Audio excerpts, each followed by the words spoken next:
Ashes of Trust, Chapter 1. The Perfect Lie. Helen Parker had always prided herself on her ability to keep the peace. In the neat, sun-drenched house on Willow Lane, she played the role of the perfect wife and mother. Dinners at 7, laundry folded with military precision, birthday cards never late.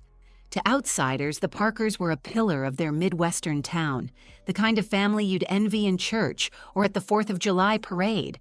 But inside those picture-perfect walls, Helen had learned long ago that perfection was a mask, and masks always cracked. It was a Tuesday in late September, and Helen was setting the table for dinner when she noticed Robert's phone buzzing again. It was the third time in half an hour, and he'd left it, deliberately, she suspected, just out of reach. The screen flashed a name she didn't recognize. L.E. Helen felt the first icy prickle of unease. "Mom, have you seen my white sneakers?" Sam's voice called from upstairs, breaking the silence. "In the laundry room, honey," Helen replied, but her eyes stayed fixed on the phone. She'd learned to recognize the early signs of trouble, the way Robert's mood shifted, the way he'd snap at her for asking simple questions, the way he'd vanish behind a closed door to take a call. Dinner that night was tense. Robert barely touched his food, his mind somewhere else. Sam noticed, glancing between her parents with the wariness of a child who'd grown up around explosions. After Sam retreated to her room, Robert finally spoke. "I have a late meeting tonight," he said, not meeting Helen's eyes. "Is it with L.E.?" she asked quietly. He froze, fork halfway to his mouth. "Excuse me?" Helen took a breath, fighting the urge to flinch. "Your phone's been buzzing. I saw the name. Is there something you need to tell me, Robert?" The silence was heavy, dangerous. Robert's face hardened. "You're snooping again? Jesus, Helen. Maybe if you spent less time policing me and more time worrying about Sam, she wouldn't be failing biology." It was a cheap shot. Helen felt the familiar shame creep up her neck, but she swallowed it. She'd learned not to rise to his bait. "Sam's grades are fine. I'm asking about you." He stood abruptly, hair scraping the tile. "You're impossible. I'm leaving." Helen sat in the silence he left behind, hands trembling. The lie hung in the air like smoke, impossible to ignore. Later that night, after Robert had left and Sam was asleep, Helen called her sister Laura. They hadn't been close in years, not since a fight over their mother's will, but tonight, Helen needed an ally. "He's hiding something," Helen whispered into the phone, "and I think it's worse than usual." Laura was silent for a moment, then, "Come over tomorrow. We'll talk. Don't do anything drastic yet." Helen stared out the window, watching the neighbors walk their dogs under the streetlights. Her life, so carefully constructed, was starting to unravel. And for the first time in years, Helen felt a spark of something she hadn't allowed herself in a long time, the cold, steady simmer of anger. Chapter 2. Shadows in the Hallway. Helen barely slept that night. Every time she closed her eyes, her mind looped over the look on Robert's face, the sharpness in his voice, and the mysterious initials, L.E. She wondered if she'd missed signs over the years, overlooked little betrayals in the name of family peace. A sickening thought occurred. What if the peace she'd been so proud of was just well-rehearsed denial? At dawn, Helen padded downstairs to make coffee. She caught a glimpse of herself in the window. Her eyes looked older, haunted. She was tired of being tired. After Sam left for her classes, Helen wrapped herself in a thick cardigan and set off for Laura's house on the other side of town. The drive felt endless, her hands tight on the wheel. She played out dozens of conversations in her head. Would Laura mock her for being naive? Would she say, "I told you so," about Robert? Or worst of all, would she confirm Helen's worst fears? Laura lived in a cozy brick bungalow with overflowing bookshelves and the perpetual smell of fresh coffee. She greeted Helen with a cautious hug, both of them remembering old wounds but determined to be allies now. They sat in Laura's sunroom, light streaming through the windows. Helen tried to summarize everything, but as soon as she began, her voice broke. Laura listened, her lawyer's face softening as the story unfolded. The late-night calls, the coldness, the hidden texts, the new LE. "So, what do I do?" Helen asked, finally drained. Laura took a deep breath, leaning forward. "First, you don't panic. You observe. If he's hiding something, the worst move is to confront him without evidence. Let him get comfortable. Second, don't isolate yourself. Let Sam know she can talk to you even if you can't tell her everything yet. Third, document everything. Dates, times, odd behaviors. You'll need a record if things go sideways." Helen felt a flicker of hope. Laura was in control, and maybe for the first time.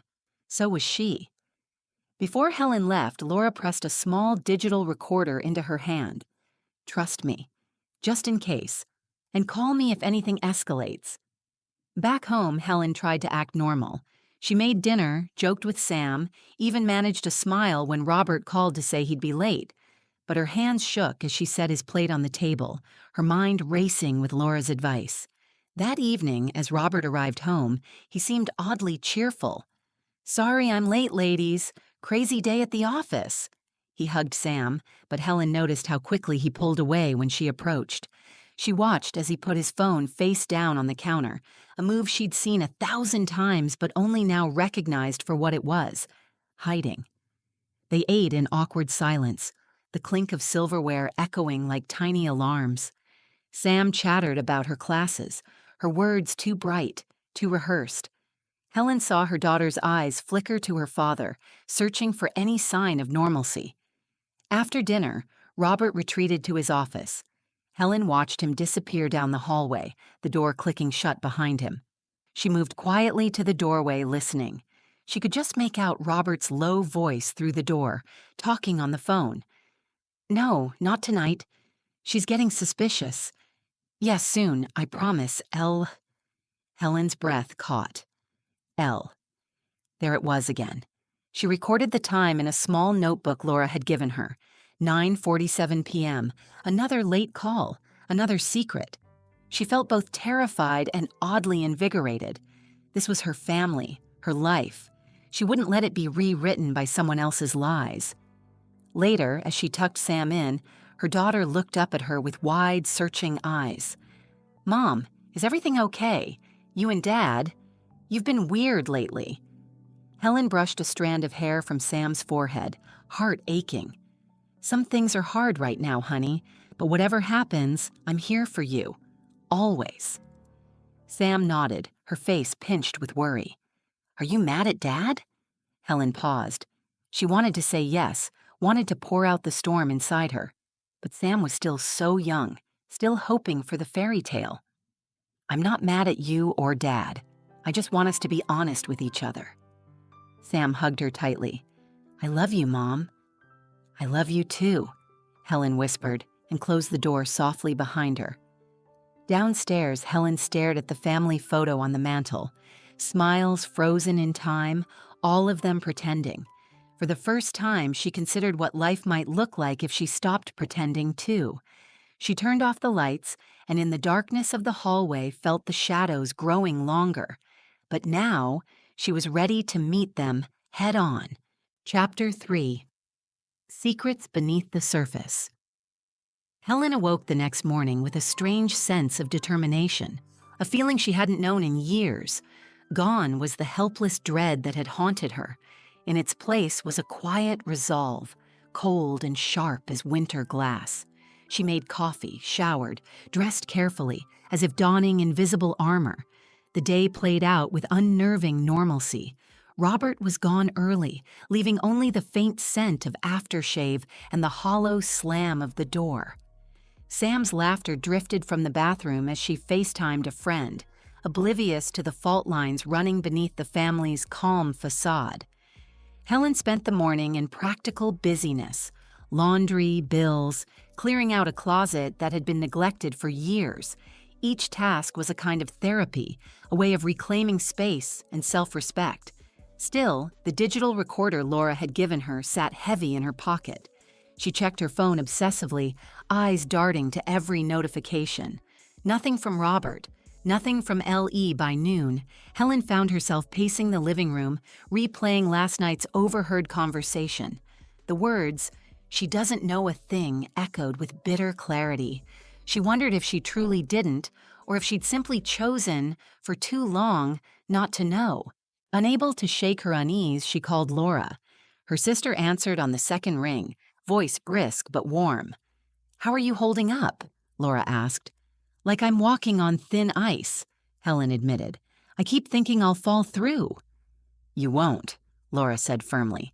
"You're stronger than you think. Listen, are you ready to take the next step? I can help you pull some phone records.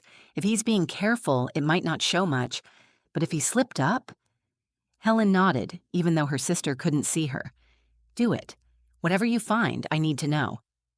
"All right. I'll call a friend at the phone company. In the meantime, keep logging anything suspicious. Trust your instincts, Helen." After the call, Helen sat in silence.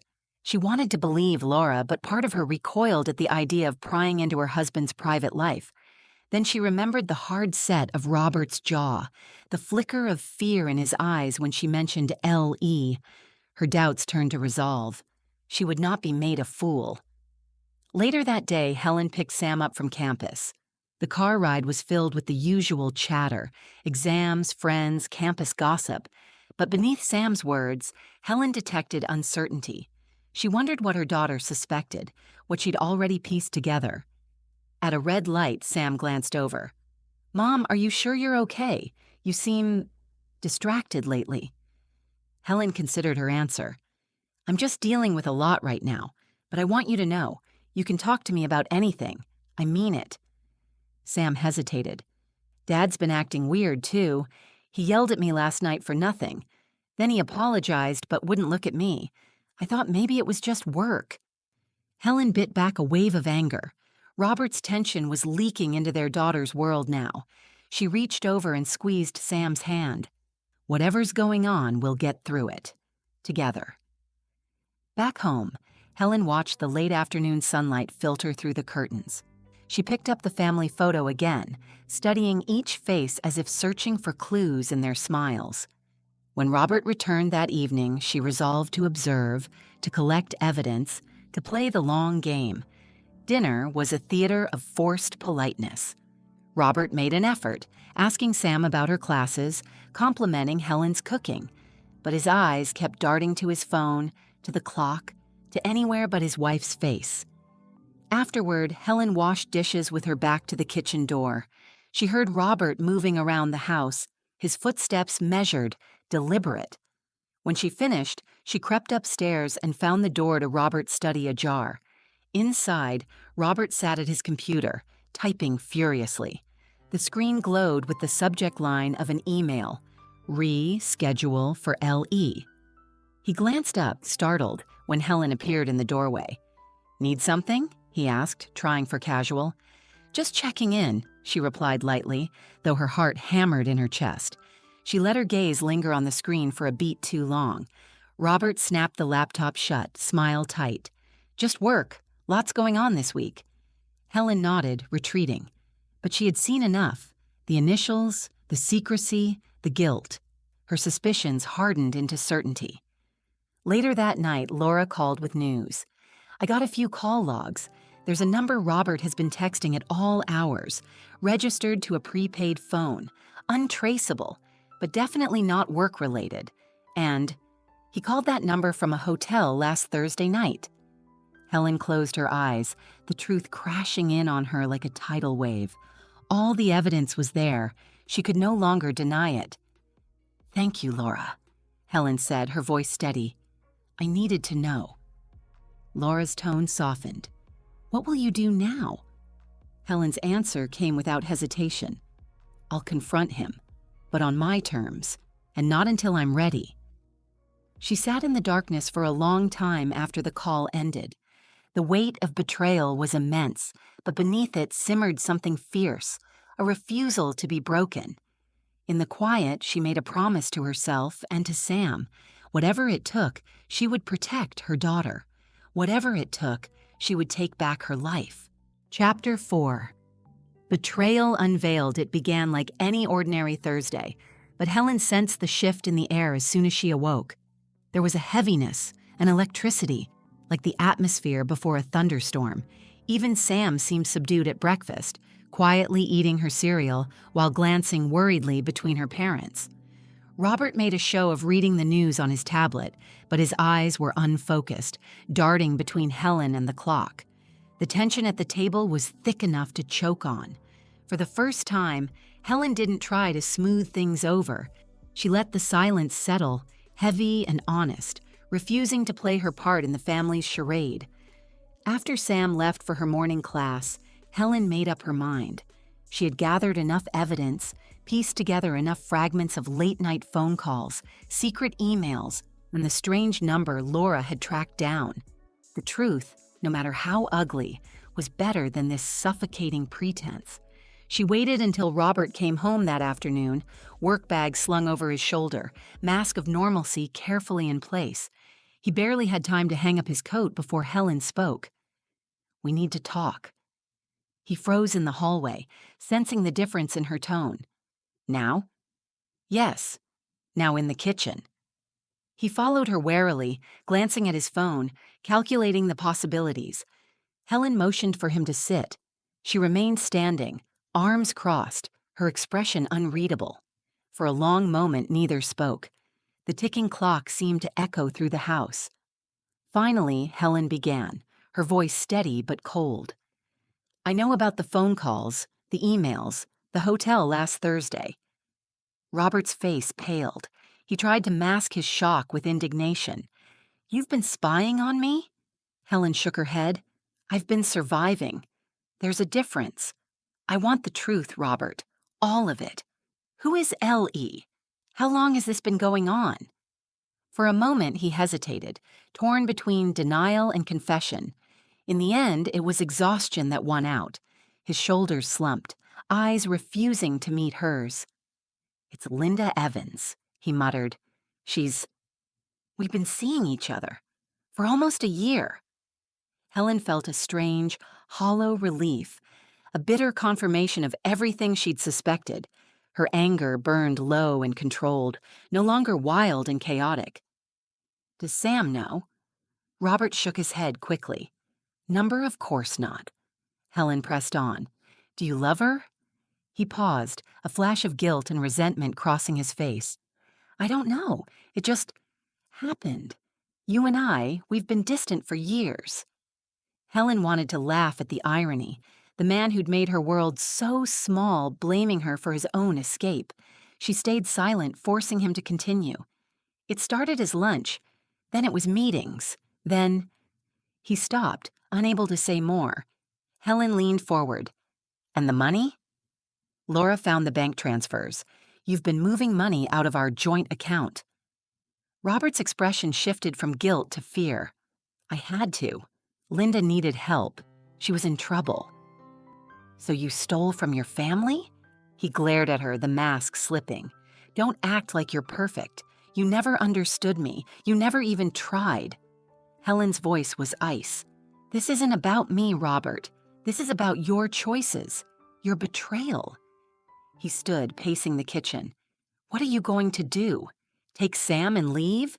Blow up the family? You're not the only one who'll get hurt." Helen realized with perfect clarity that he was afraid, not for her or even for Sam, but for himself.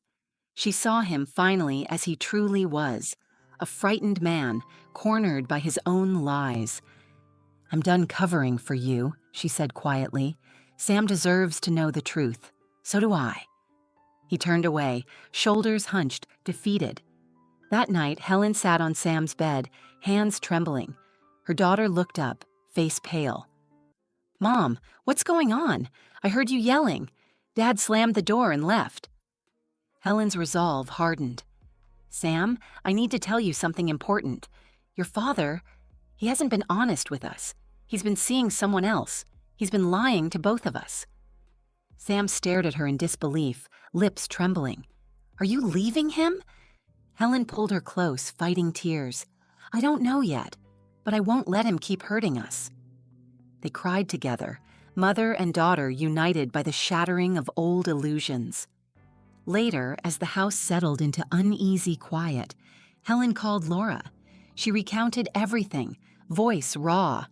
Laura listened in silence, then said, "You did the right thing. This is the hardest part, but you're through it. Now we get to decide what comes next."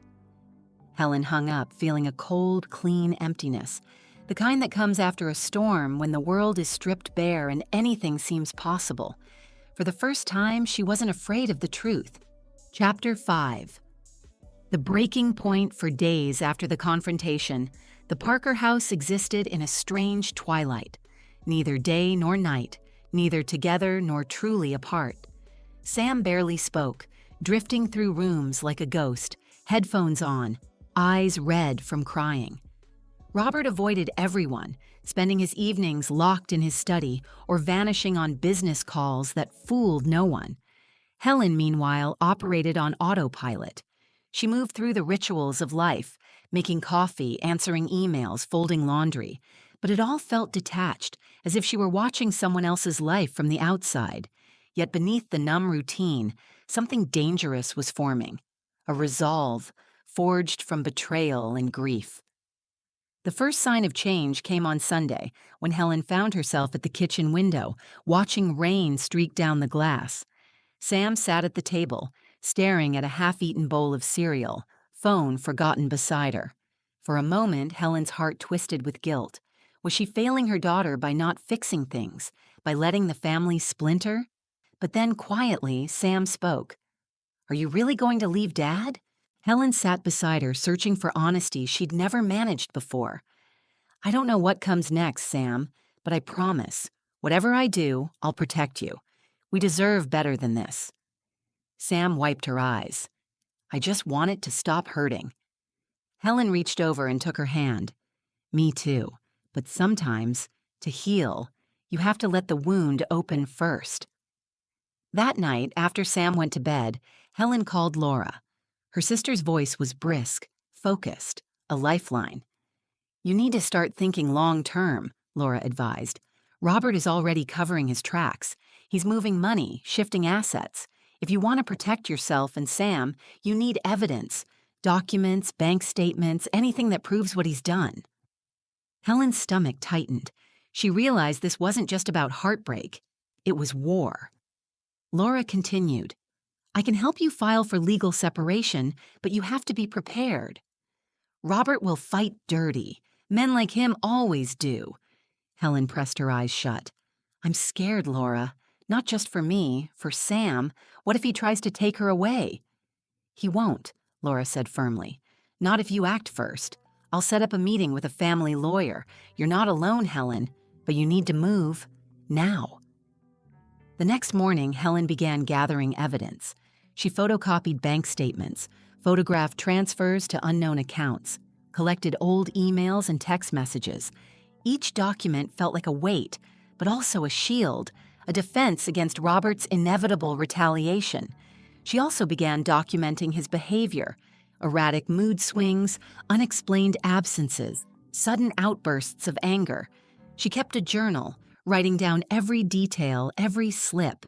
It was tedious, but empowering. For the first time, Helen felt less like a victim and more like a survivor. Robert noticed the shift almost immediately. At breakfast, he watched her with suspicion. "You're quiet," he said. "Plotting something?" Helen met his gaze, calm and unblinking. "I'm thinking about the future." He scoffed, but his hands trembled as he poured his coffee. By midweek, Laura arranged a meeting with a lawyer, Ms. Owens, a woman with sharp eyes and a reputation for dismantling cheaters. Helen told her everything: the affair, the money, the lies. Ms. Owens nodded, scribbling notes. "You're doing the right thing," she said. "We'll file for separation and freeze the accounts. Robert won't be able to touch the joint assets, and if he tries to move Sam, we'll have the documentation to stop him." Relief flooded Helen, but so did dread. This was real now, no going back. That night, Robert confronted Helen in the hallway. His anger was no longer hidden. "You think you can just erase me?" he hissed. "Take my daughter, my money, everything I worked for?" Helen stood her ground, voice steady. You erased yourself, Robert. I'm just cleaning up the mess." He slammed a fist into the wall, stormed out, and didn't come home until dawn. The following days were a blur of legal documents, meetings, whispered conversations with Laura and Ms. Owens. Helen felt herself changing, growing harder, less afraid. She stopped jumping at the sound of Robert's keys in the door. She slept a little better at night, comforted by the quiet knowledge that finally she was fighting back. One evening, Sam came into Helen's room, eyes rimmed with fresh tears. "I don't want to live here anymore," she whispered. "I hate what he's done to us." Helen hugged her, fierce and protective. "I know, sweetheart. We're leaving soon. Just a little longer, okay?" Sam nodded, burying her face in her mother's shoulder. As the chapter closed on that bitter week, Helen stood at the window, watching another storm roll in. The world outside was battered and gray, but for the first time, she saw a glimmer of light, distant, fragile, but real. She whispered to herself, "This ends now. No more hiding, no more pretending." The breaking point had come and gone. Now, all that was left was to build something new from the wreckage. Chapter 6. The Plot for Justice. Helen had never set foot inside a courtroom before, but as she walked through the heavy glass doors, she felt oddly calm. It wasn't the serene peace of ignorance. It was the composure born from weeks of surviving storm after storm. With every step, she repeated Laura's words like a mantra. "You're ready. You have the truth. You have the evidence. And you have nothing to lose." The days leading up to the court date were a blur. Legal documents stacked up on the kitchen counter. Ms. Owens spent hours preparing Helen for cross-examinations and the tactics Robert's lawyers would use. There were endless questions, role-playing, late-night strategy calls with Laura, and moments when Helen wondered if she could go through with it at all. But Sam was always there, silent, anxious, but supportive. Sometimes, late at night, mother and daughter sat together in the kitchen, hands wrapped around mugs of cocoa, finding solace in each other's presence. The morning of the hearing, Helen barely slept. She woke to a gray dawn, dressed in her best suit, and put on a simple necklace, a gift from her late mother. As she and Laura rode in silence to the courthouse, Helen's hands shook, but her jaw was set. Robert was already there, flanked by his lawyer, a slick man in a tailored suit who never made eye contact with Helen. Robert's face was drawn and tense, but he managed a mocking smirk as Helen entered. Ms. Owens greeted them with a brisk nod and quickly reviewed last-minute notes. "Remember, answer only the questions you're asked. Don't let them provoke you. Stay calm. We have the facts on our side." The proceedings were grueling. Robert's lawyer tried every trick, questioning Helen's fitness as a mother, implying that her emotional instability made her unfit to care for Sam, hinting that she'd manipulated evidence.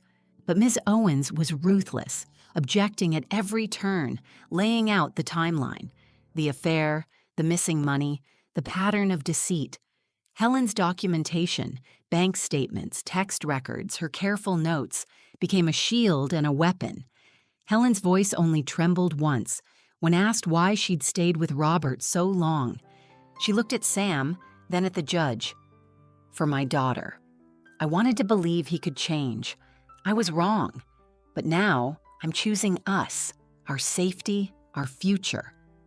The judge listened, face impassive, fingers steepled together. When it was Robert's turn to testify, he performed. Apologies, explanations, blame shifted to Helen's coldness, then crocodile tears about losing everything. The more he spoke, the clearer it became. He wasn't sorry for the betrayal, only for being caught. The court recessed at noon. Laura squeezed Helen's hand. "You're winning. He's unraveling."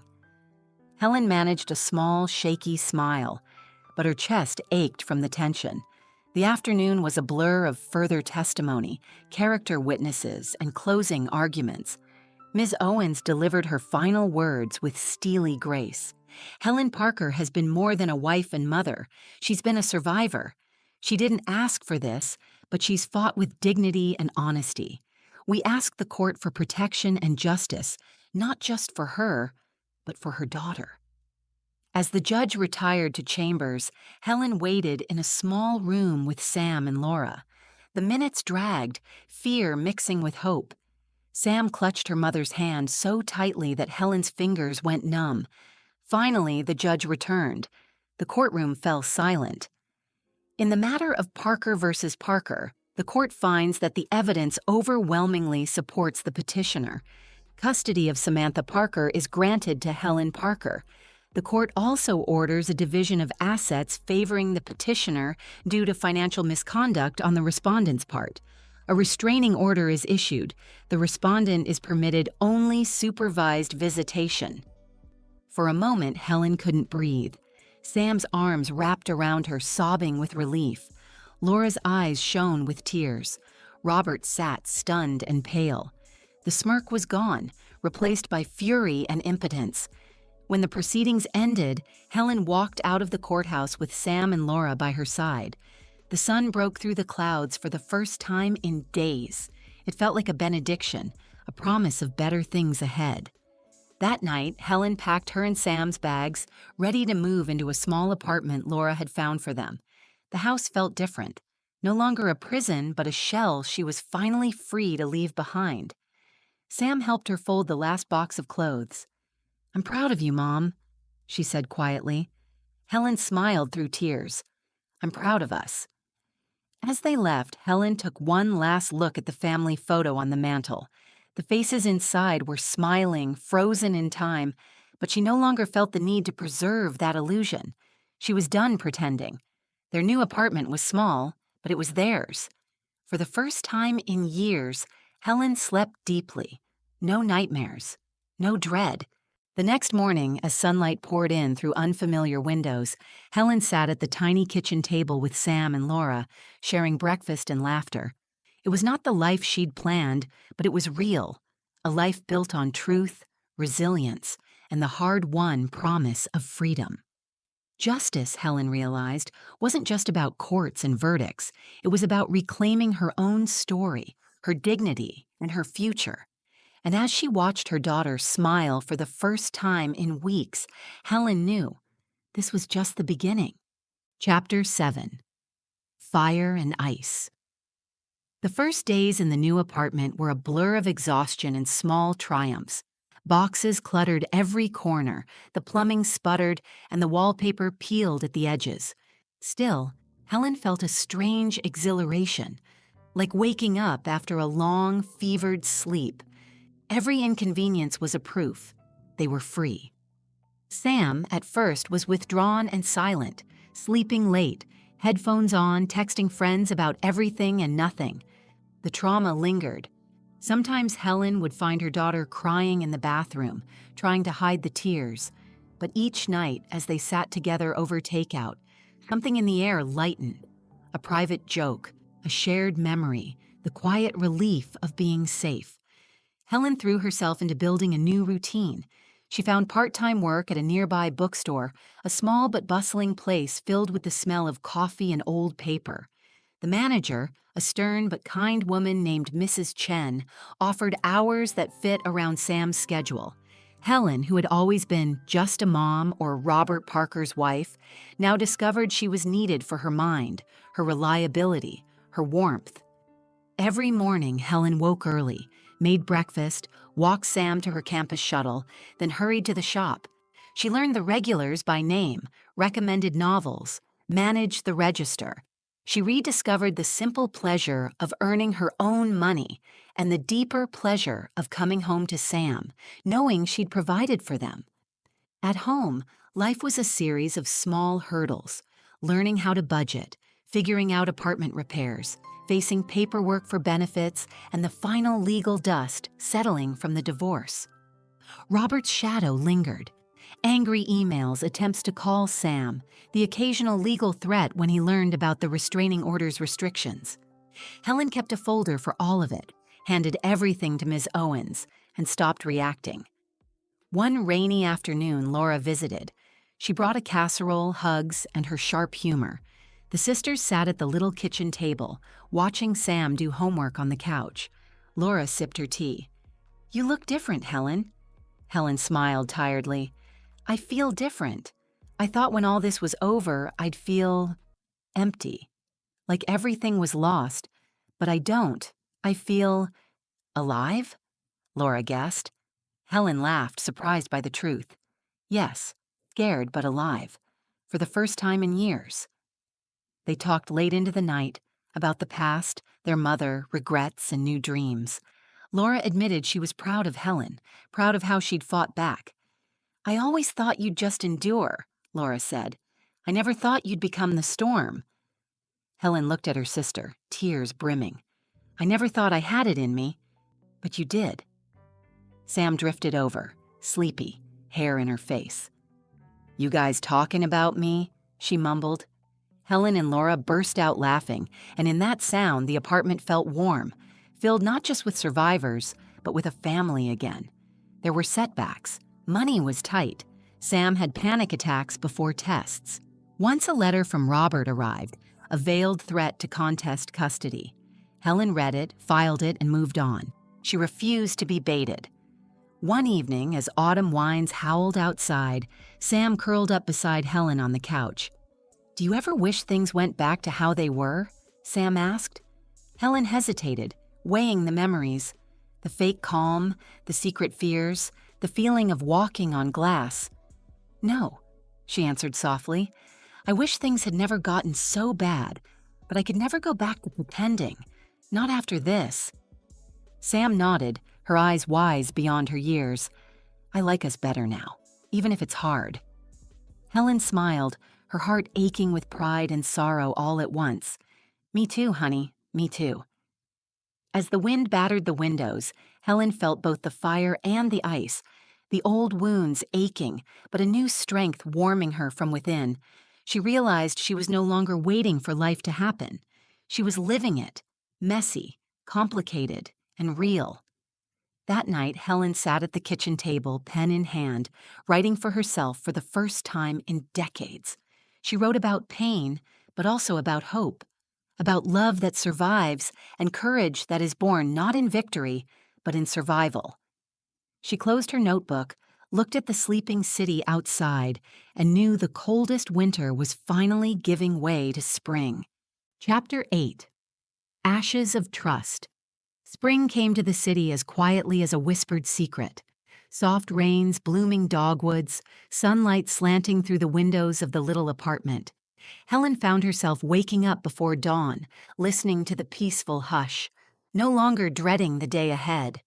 The apartment, once a cramped refuge, began to feel like home. Every chipped mug, every makeshift bookshelf, every watercolor Sam hung on the fridge became part of their new story. Sam started to smile more, her laughter no longer forced. She found a small group of friends at college and spent evenings helping Helen cook, their conversations shifting from awkward silences to real talks about fears, plans, dreams. For the first time in years, mother and daughter learned about each other not as co-survivors, but as equals, each bearing scars, each finding hope. Helen's work at the bookstore flourished. She earned a promotion to assistant manager, trusted now not just for her reliability, but for her kindness with customers. Mrs. Chen became more than a boss. She was a friend, offering advice and sometimes a knowing look when Helen's hands shook with nerves. Helen's world widened. She attended open mics, joined a book club, volunteered at Sam's college events.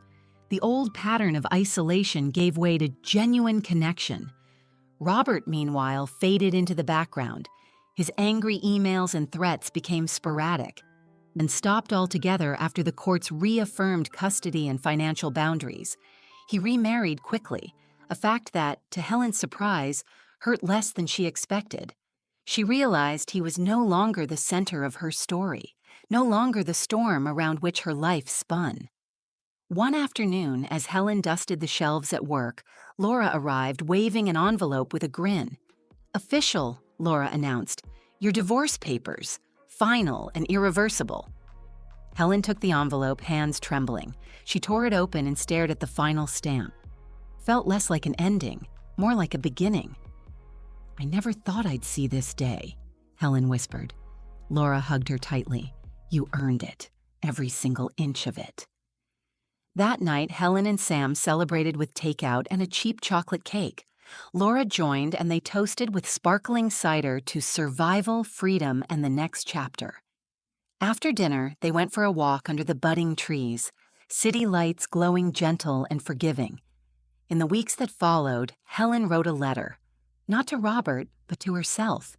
She poured onto the page everything she'd been too afraid to admit: her grief, her rage, her guilt, her new sense of possibility.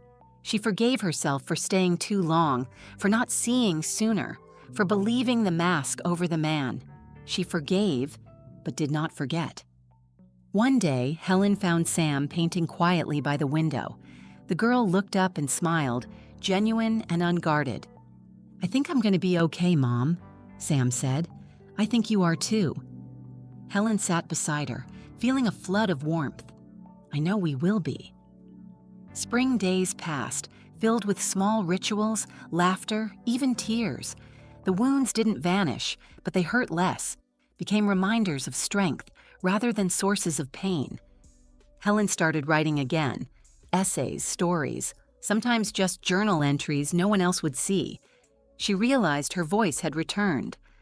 On a Sunday afternoon, as sunlight danced on the windowsill, Helen stood before the mirror. She saw gray in her hair, lines around her eyes, but also something fierce and radiant, someone who had weathered fire and ice and was still standing. That night, she and Sam sat on the fire escape, legs dangling over the city. They didn't talk about the past, or even the future. For once, the present was enough. Helen looked at her daughter, at the city beyond, and let herself feel gratitude for the pain that forced her to change, for the love that endured, for the hard-won freedom. The ashes of trust had become the soil for a new life. As dusk settled, Helen closed her eyes and breathed in the spring air. She was ready for whatever came next.